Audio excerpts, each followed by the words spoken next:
Welcome to Drinks Coach. Miss me? Back in the old sofa. Nice to be back. I've got loads and loads of shows planned coming up to Christmas, so you're going to be absolutely bombarded with information, hopefully lots of fun. Lowercase Vinesack, at Vinesack or at Drinks Coach UK. If you want to contact me, both on Drinks Coach and on Vinesack on either Twitter or on Instagram. Please subscribe to this channel. You're watching YouTube. Click on that bell, click on subscriptions and alerts, and you'll be aware of each time I post a show. Get up to about 750 followers now. It'd be nice to get up to 1,000 before Christmas. What's happened since I last saw you, apart from put on more weight? Not a lot. The COVID thing drags on, doesn't it? That's why I started this in the first place. Some quite exciting things happening, though. And today may not come across as the most exciting show. In fact, this show and the next show are both going to be about low and non-alcoholic drinks. Well, I think at least it's my responsibility to help you through the minefield a little bit. And there are things which I think are okay. I don't think I'm just kind of given up hope and I'm giving in. I think that non-alcoholic beer certainly has advanced immeasurably in the last 3 to 4 years. And I've kind of picked out the ones that I actually generally think are potable and that I would actually drink if I'm going out driving, if I'm a designated driver, and have done so recently. So I'm putting my money where my mouth is. But before we start that, this is a very important thing to tell you. Thursday, the 16th of December. OneNightRecords.com, look it up. One Night Records is the most amazing immersive evening where you go into some arches, some massive arches near London Bridge. For those people that know that part of southeast London, very moody, very exciting part of town. And it's opposite a caravan restaurant, I think. Yes, it is. And One Night Records is a bunch of arches that have been turned into an immersive musical. That is to say, they have 5 different bands playing simultaneously, and you can walk between the bands, and each band represents kind of like an era in the last 100 years of music. So you can go into a blues room, list of blues and harmonica, slide guitar, and think, I fancy jumping it up a bit. So you go into the railroad room and there'll be people playing West Coast swing, trombone, even acid jazz, kind of James Taylor quartet style. Or you can go into the beautiful big jazz bar, the Cotton Club area, where you sit down in front of the most fantastic singers doing the kind of Ella Fitzgerald vibe, or possibly the Django Reinhardt sort of like gypsy folk guitar, Les Paul type thing. And this is all going on simultaneously, so you can just jump to each room and as and when you like. And in each room, I have curated a drinks narrative to go with the music. So when you're in the sort of rock room in Studio 54 in Studio Rock, they'll be rocking out to, I don't know, Springsteen, and it'll be wheelbarrows full of Rolling Rock on ice, basically, and somebody walking around serving you shots of wild turkey, because that's the kind of thing you'd have done in the 80s, listening to Bruce Springsteen, no doubt. So it's a very, very exciting event. I think it costs 25 quid or 35 quid, depending on the night.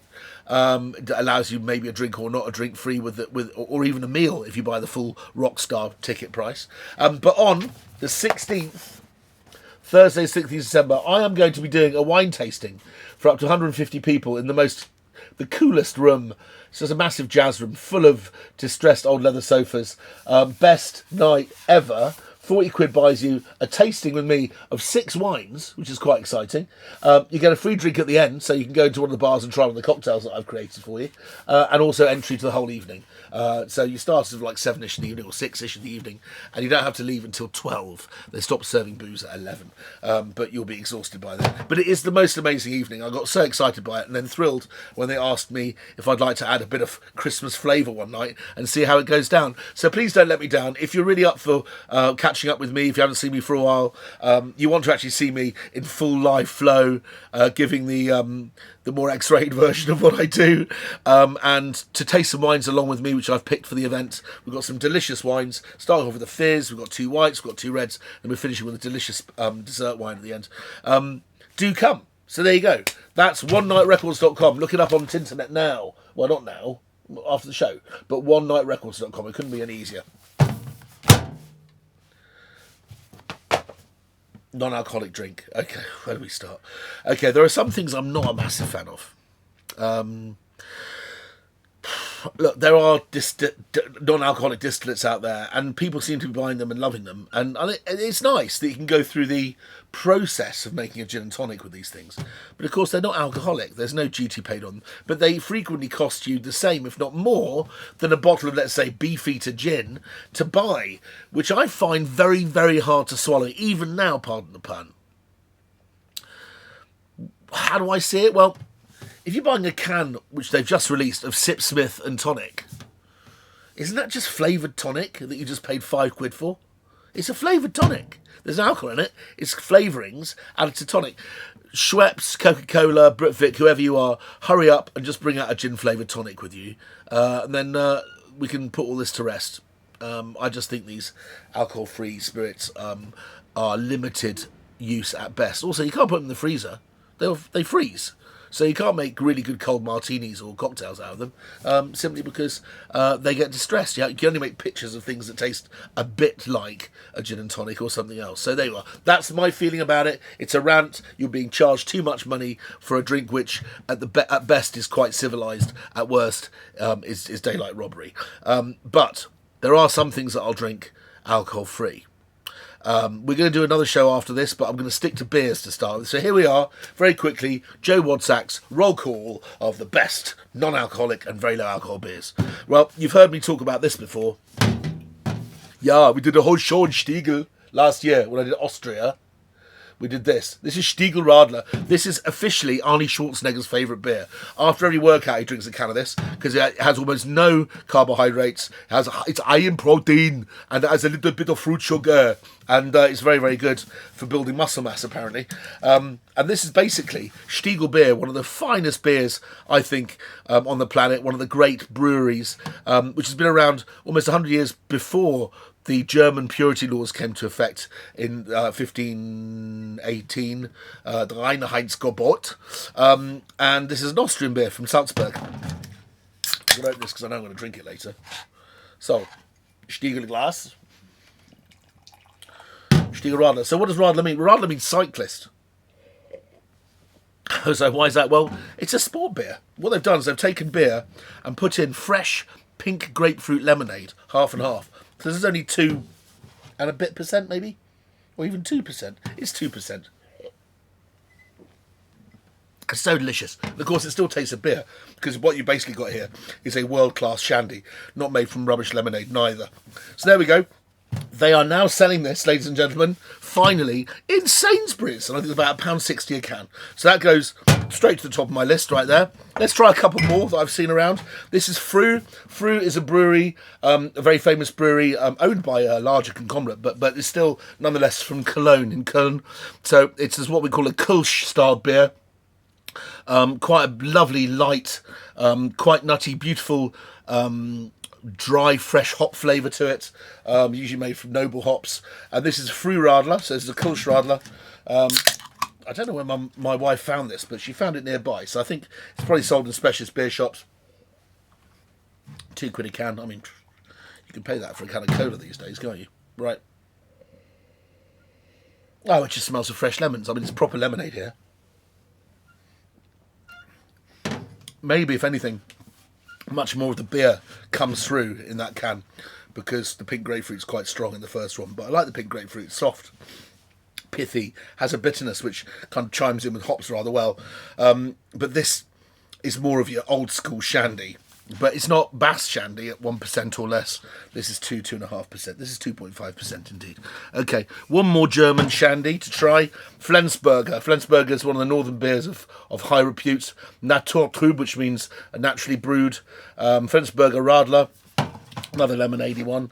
A little bit more cult, I think, probably, because it's in a small can. Flensburger makes the most fantastic Pilsner-style beer, or Helles beer, which comes with those little Grolsch swing tops, if you ever find them. If you ever buy your beer from Beer Hawk or Euroboozer, you'll find them online, and they're fantastic beer. Nice Christmassy beer. And you can repurpose those swing top bottles in a million different ways. I won't tell you what my dad used to do, but basically in Sweden, if you go into a supermarket, you can only buy beer that goes up to 3% alcohol. So my father would then distill and make his own vodka, and then open the lid, pour in more, and shut it, and then leave it for 6 months and make the drink 6% instead. But he's dead now, so you can't do anything about it. Anyway, oh, that's really good.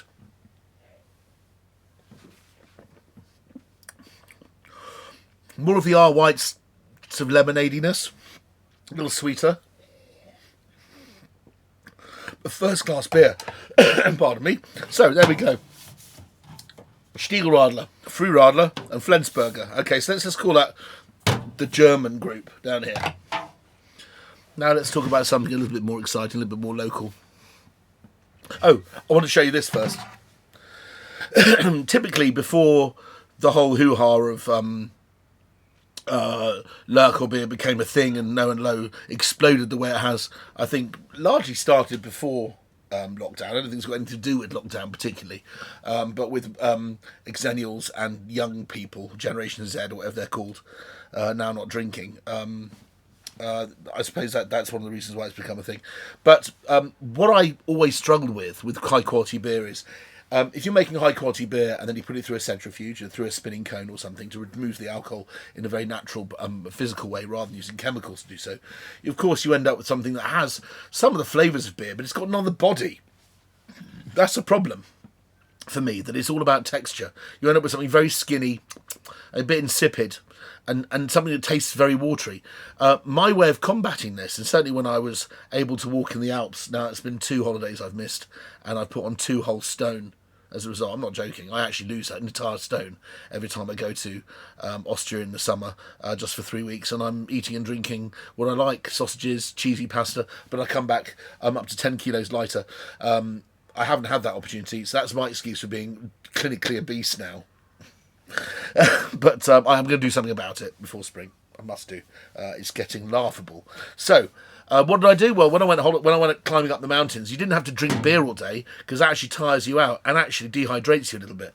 You drink alcohol-freies Weisse beer, wheat beer that's not clear, like this one. This is a Hefeweizen from Maisel's Weisse, which is a Bavarian Weisse beer, classic.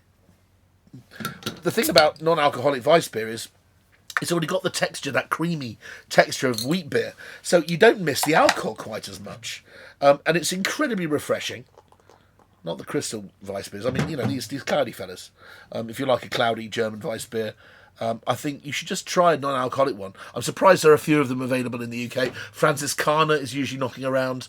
If you're very, very lucky, you might find a couple of the other famous ones from Munich, Schneider Weisse, for example. Anyway, see that wine, that beer still smells like Weisse beer. If I say this to you, you'll never forget it. It smells of baked beans, always does. Lovely banana-y esters, tomato, banana-y, beanie. It smells like baked beans, but I love baked beans. That is genuinely refreshing and creamy at the same time. It has wonderful head retention because it's made from wheat, which is where the creaminess comes from. I'm certain you can buy this for £2 or less. You see, that's delicious. See, I think that's genuinely a delicious drink. Yeah, okay. So no losers yet. Look, I mean, come on. I mean, I'm giving you now quite a bit of choice. There we go. What else? Well, I suppose we now better go on to English labels, I think.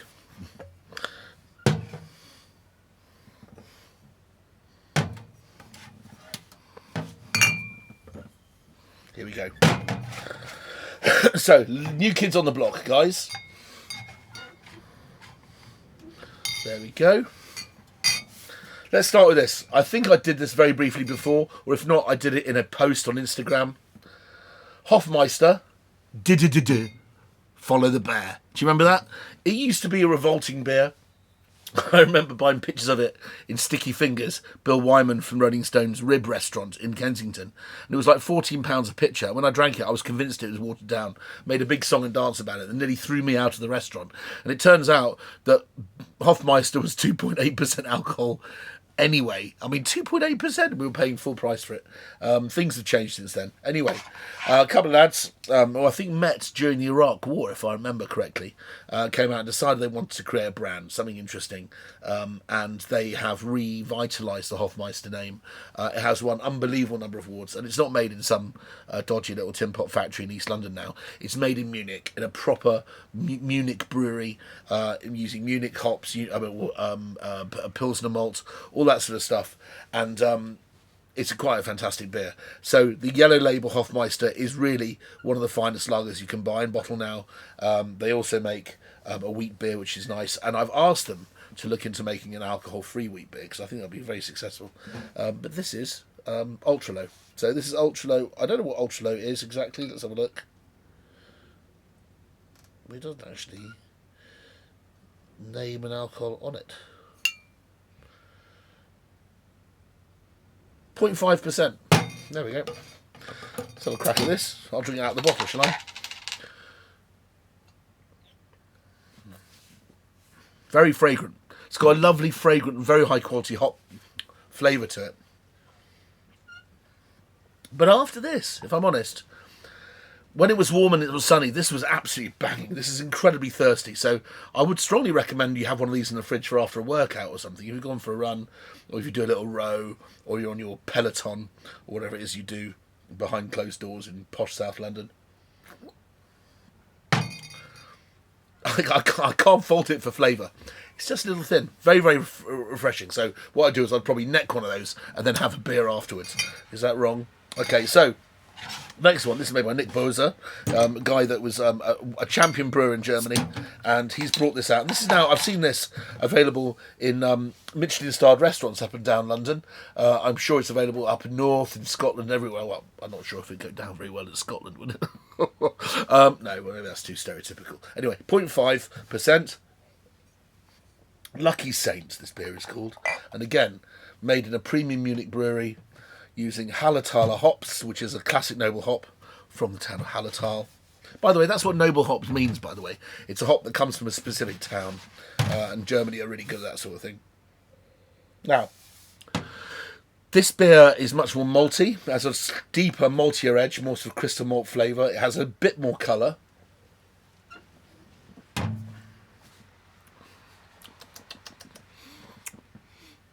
And it finishes like a German beer, like a Warsteiner or something like that. But I prefer the Hofmeister. More weight behind it, I think. Better balance. I'm sorry, Nick. I mean, you've done fantastic work here, and you were kind of new kid on the block, and you've done very, very well. I'm not knocking it, and you've got lots of fans, but at the moment, I think Hofmeister has it. So, Johnny Johnson. I told you I put this on the show, didn't I? Finally, a guy called Johnny Johnson. Yeah, Johnny Johnson. Do I have to say that again? No. Unltd. He emailed me, I think, on Instagram, sent a message saying, we'd like to try my alcohol-free beer. And I went, I don't think you realise what my channel's about. And he said, look, just try it, please. I don't mind if you hate it. Just try my beer. And he sent me this, which is the lager. Alcohol-free lager. 0.5%. And it came upstairs, and it was a particularly chill, fresh morning, so the beer was cold in the box. I opened the box, I took one out, and I went, he's onto something. Much cleaner, much lighter in style. If you like your Asahi, if you like precision, clean, let's be honest, beers that don't taste of much. Pacifico Claro, one of the greatest beers in the world that tastes of absolutely nothing. If you like Pacifico Claro from Mexico, if you like Sol, if you like those beers, but you want something with a bit more crispness, a bit more edge, but beautifully clean and fresh and neutral, you found your beer. £2 a bottle, made somewhere in Britain. I'm not sure. I think it's made in where? That wasn't a question. Well, it was. It's made in where? Which is Hertfordshire, I think, where the big Beecham's factory is. Very, very good. Now, what I haven't tried yet is the IPA, which arrived some while ago. I just wanted to try it on camera, so Johnny Johnson knew that I did it. Well done, boys. Absolutely fantastic. I think the packaging's great. Really, really cool, stylish bottle. Perfect for sort of nightclubs, I think. Well, much harder thing to pull off the IPA because you've got to have that strong hoppy flavour. It's got a lovely zest almost. There is some hybrid hop in there, a little bit more of that kind of West Coast American hop flavour. But it's been cleverly measured because the lower the alcohol, the less hop you can handle in a drink. If you have a beer like Lagunitas or something like that, classic West Coast brew, as the hopping content goes up or the bitterness numbers go up, you really need to increase with alcohol because that provides a base of like an alcohol sweetness, which stops it from tasting like that stuff you painted on your nails. So stop biting them as a kid. So what have we got here? We've got 8 really quite lovely drinks, absolutely delicious, all beer based. If I'm brutally honest, the only one that I wouldn't drink out of this lot is that one. But I had to show it to you because it is the most popular one and other people disagree with me. So there you go. But I think that Johnny's doing a fantastic job. Hofmeister, absolutely fantastic. Germans have been knowledgeable about this for forever. If it ain't broke, don't fix it. I'm now burping quite a lot. I want you to try this though. This is fantastic. This one, the World Beer Awards won an award. This is the Big Drop Brewing Company and this is the Galactic Milk Stout. So this is a milk stout, like Mans or something, but it's alcohol free. So it's proof that now we can have every style of beer pretty much that you need in a pub. This would be an alcohol free Guinness, effectively. Got a lovely smell of dark, really high quality chocolate, like Belgian chocolate on the nose. Soft, creamy. I think the more head, the better, I would say. It doesn't hold his head quite as well as the others. It's delicious too. Okay, so when I said I didn't like non-alcoholic and low-alcohol beers, this is proof that I've changed my mind. One more thing before we go. Cider. Now, what's alcohol-free cider? Apple juice, that's right. Now, that's the problem. People have been making non-alcoholic ciders for a long time. In fact, in America, cider means apple juice. It's hard cider, which is fermented. But these two companies, Drinks and Sassy, by the way, this is Sassy Rosé. This is actually a red apple cider. But they make a 0.0, I mean a 0.0% alcohol-free cider, as these do. And they go to the trouble, both of these. I'm going to try this for the first time, the drinks. Yeah, there's drinks there, look, you see that on the top?